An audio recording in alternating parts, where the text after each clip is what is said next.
बाप बेटी की रुला देने वाली कहानी। ये कहानी जो नहीं सुना वो बहुत पछताएगा। बेटी की विदाई के वक्त बाप ही सबसे आखिरी में क्यों रोता है? चलिए आज मैं आपको विस्तार से बताती हूँ। बाकी सब भवुकता में रोते हैं, पर बाप बेटी के बचपन के विदाई से लेकर बीते हुए पलों को याद कर कर के रोते हैं। माँ बेटी के रिश्तों पर तो बात होती है, पर बाप और बेटी की रिश्ता भी समुद्र से गहरा है। हर बाप घर के बेटे को गाली देता है, धमकाता है, मारता है। वहीं बाप अपनी बेटी की हर गलती को नकली दादागिरी दिखाते हुए नजरअंदाज कर देता है। बेटे ने कुछ मांगा तो एक बार डांट भी देता है, पर बेटी ने अगर धीरे से कुछ मांगा तो बाप को सुनाई दे जाता है और वो जेब में ना हो फिर भी बेटी की इच्छा पूरी कर देता है। दुनिया के उस बाप को सब कुछ लूट लेता है तो भी बाप हार नहीं मानता है, पर अपनी बेटी की आंखों में आंसू देखकर खुद अंदर ही अंदर बिखर जाते हैं।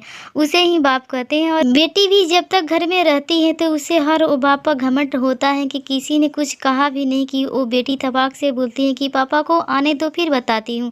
बेटी घर में रहती है तो माँ के आंचल में है, पर बेटी की हिम्मत उसका बाप पे रहता है। बेटी की जब शादी में विदाई होती है तब तो सबसे मिलकर रोती तो है, पर जैसे ही विदाई के वक्त कुर्सी समेटते बाप को देखती हैं तो जाकर झूम जाती हैं और लिपट जाती हैं और ऐसा कस के पकड़ती हैं अपने बाप को जैसे माँ अपने बच्चे को, क्योंकि उसी बच्ची को पता है कि ये बाप ही है जिसके दम पर मैंने अपनी हर जीत पूरी की थी। खैर बाप खुद रोता भी है और बेटी की पीठ ठोकर हिम्मत भी देता है कि बेटा 4 दिन बाद आ जाऊंगा तुमको लेने, और खुद जानबूझकर निकल जाता है कि किसी कोने में, और उस कोने में जाकर वो बाप फुट फुट कर कितना रोता है ये बात सिर्फ एक बेटी का बाप ही समझ सकता है। जब तक बाप जिंदा रहता है बेटी मायके में हक से आती है और घर में भी जिद करके लेती है, और कोई कुछ कहे तो डट के बोलती है कि मेरे बाप का घर है। पर जैसे ही बाप मर जाता है और बेटी आती है तो इतनी चित कर रोती है कि सारे रिश्तेदार समझ जाते हैं कि बेटी आ गई है, और वो बेटी उस दिन अपनी हिम्मत हार जाती है क्योंकि उस दिन उसका बाप ही नहीं उसकी वो हिम्मत भी मर जाती है। बाप की मौत के बाद बेटी कभी अपने भाई पर जिद नहीं करती है, जो मिला खा लिया, जो दिया पहन लिया, क्योंकि जब तक उसका बाप था तब तक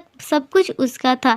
यह बात तो अच्छी तरह से जानती है। दोस्तों आगे कहानी सुनाने की हिम्मत नहीं हो रही, बस इतना कहना चाहती हूँ कि बाप के लिए बेटी उसकी जिंदगी होती है पर वो कभी बोलता नहीं, और बेटी के लिए बाप उसकी सबसे बड़ी दुनिया और हिम्मत और घमंड होती है, पर बेटी भी यह बात कभी किसी से बोलती नहीं। दोस्तों आपको ये स्टोरी पसंद है तो अपने दोस्तों में शेयर कीजिए। ऐसी स्टोरी वीडियो सुनने के लिए, देखने के लिए मेरे यूट्यूब चैनल से जुड़िए। दोस्तों और भी वीडियो देखने के लिए डिस्क्रिप्शन में लिंक है, जाकर चेकआउट कीजिए, पूरी वीडियो देखिए।